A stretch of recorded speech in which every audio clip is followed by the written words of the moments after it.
د سورة بقره د دی اخیری آیاتونو په احادیث مبارکو کې ډیر د کمال فضیلت راغلی دی.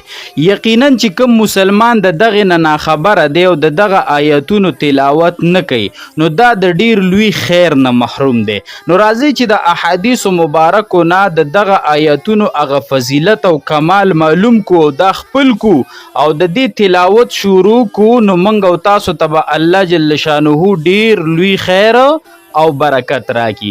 ګوره جی په یو حدیث مبارک کې دا راځي نبی علیہ السلام مبارک فرمایي چې څوک د شپې د سورة بقره د اخیری آیاتونه اولولي لکه د آمن الرسول نو واخله تر د سورة بقره د اخره پورې د ختمېدو پورې دغه آیاتونه اولولي د کېدو نه مخکې نو حدیث مبارک کې راځي چې دا برده د پاره کافی شي، دا برده د پاره شي کافی به وګرځي. نو د دې حدیث علما مختلف تشریحګانې کوي. یو تشریح دام د چې د شپې د عبادت نه برده د پاره کافی شي، که شپې د تهجد لپاره نسی کنه او د نوافل توفیق ورته ملاو نشي نو چې دا آیاتونه د لستل دي نو دا برده د پاره شي کافی بشي.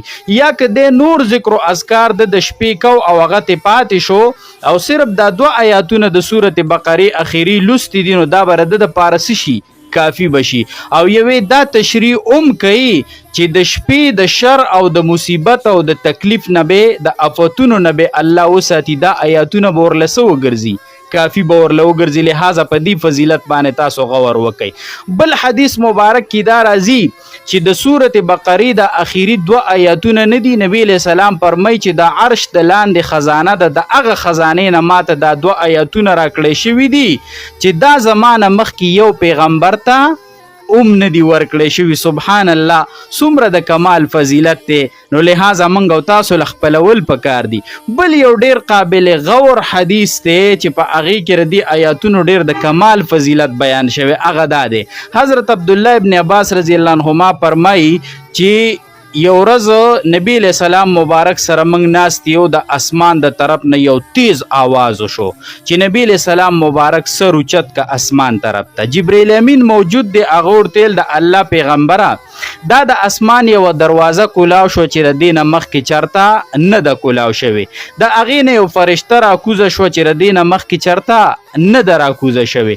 هغه فرشته راله نبی علیہ السلام ته ویل چې تا ته زه دوو څیزونو زیری در کوم، یو د سورة فاتحه د الحمد او دویم د سورة بقره د اخیری آیاتونو د دې زیری در کوم چې ستانه مخکې هیڅ یو پیغمبر ته دا نه دی ورکړی شوي او تاسو کې چې څوک دا لولي نو د دې په هر یو حرف په تاسو ته ملاویږي، نور به ملاویږي. سبحان الله دا څومره د کمال فضیلت د دې حدیث مبارک نه ثابتیږي.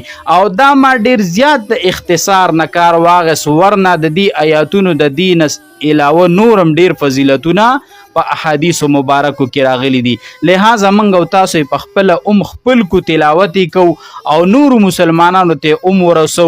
احادیث مبارکو کې دا ثابت دي چې زنانو ته ردي تعلیم ورکي، ماشومانو ته موخه او نور مسلمانانو ته موخه، نو زمونږ او تاسو د پاره به مزید د اجر خبروي. وصلی الله علی النبی الامین.